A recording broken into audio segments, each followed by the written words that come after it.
O Rafael Lacerda mandou um superchat aqui dizendo: Rui, quando tudo que você fala faz sentido, mas e a família do Brasil?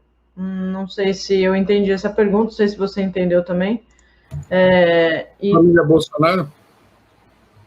Pode ser, Mas não tem nada, uma coisa não tem nada. Uma coisa também não tem nada a ver com a outra, né? Rafael, se você puder mandar um complemento aí à sua pergunta, a gente faz aqui. A Angelina Dias diz: estou em luto desde quando Dilma foi derrubada. Pois é, por isso que eu falei, né? Se fosse para a gente ficar de luto, tinha que ficar todos os dias desde quando aconteceu o golpe mesmo, e muita coisa tem acontecido com frequência. Bom, já tem gente dizendo que o som tá bom aqui, que dá para ouvir. Acho que tá um pouquinho mais baixo que o meu, mas melhorou? Nada demais. Acho que melhorou um pouquinho, sim. Agora, Rui, um grande tema aí para a gente falar hoje, que dá um bom debate, até você tem opiniões bem interessantes sobre isso, né? A gente já falou aqui sobre obrigatoriedade, por exemplo, que é a vacina, né? Está tendo uma guerra política, uma corrida política pela vacina, uma disputa de quem vai ficar com a melhor imagem, de quem vai ser o herói da vacina, mas, por outro lado, o Bolsonaro não quer muito ser esse cara, né? Ele está mais correndo atrás do prejuízo, depois que o Dória tentou aí emplacar uma campanha de homem da vacina, né? E aí o Bolsonaro viu que estava perdendo essa disputa, que ia ficar para trás. Tem já um monte de governador indo atrás do Dória, né? Ele foi lá e anunciou um plano antes do governo federal, um plano mais detalhado, né? E, enfim, agora tem essa história da Anvisa politizada, que diz que não vai autorizar antes de 60 dias. Enfim, essa disputa aí que todo mundo está acompanhando, está vendo os capítulos, hoje teve reunião, já tem governador que está criticando até o que seria uma arrogância do Dória, o que faz muito sentido, né, já que ele está fazendo uma campanha de marketing pessoal também com essa história toda. E eu queria te ouvir sobre isso. Primeiro, assim, o que o Bolsonaro está fazendo é muito grave e não tem apoio popular nenhum, né? As pessoas querem a vacina, querem que essa pandemia acabe. Eu queria saber, primeiro, se você acha que esse pode ser o topo, né? Pode ser o ápice das besteiras que o Bolsonaro faz, e se isso pode até derrubar o Bolsonaro. Ele já fez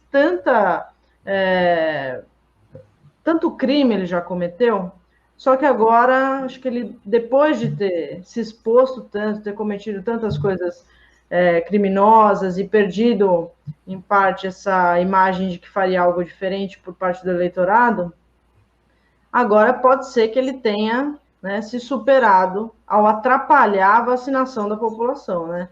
Você concorda com esse ponto de vista? Mais ou menos. Eu acho o seguinte, né? Dividindo o problema em partes, que eu acho que esse é um problema que tem várias facetas. A primeira faceta é o seguinte: desde o começo da epidemia, né, ficou muito evidente que o bloco dominante, agrupado principalmente em torno do Dória, né, ele é cotado como um dos principais candidatos à presidência da República em 2022, soube se tirar proveito da posição do Bolsonaro junto a todo um setor da população, né? Então, eles fizeram um jogo de cena. Nós falamos disso aqui, inclusive aqui no 247, né? Que a política dos governadores não era realmente uma política de defesa da população, era mais um jogo político. Mas eu acho que o Dória foi, até certo ponto, muito bem sucedido nessa operação, a tal ponto que eu vi esses dias aqui na imprensa gente falando o seguinte, que o Dória está na questão da vacina, ele se coloca quase que como presidente da República, né? Ele dá as cartas, etc. e tal. Muito bem jogado, eu achei.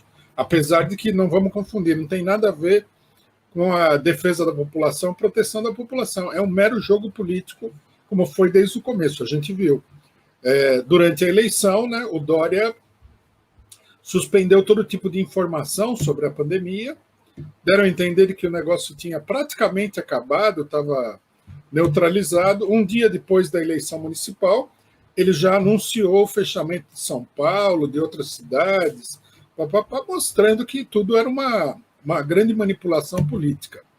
Na eleição também, no discurso de vitória, né, do Bruno Covas, o Covas disse que o negacionismo estava com os dias contados, entregando o jogo, né?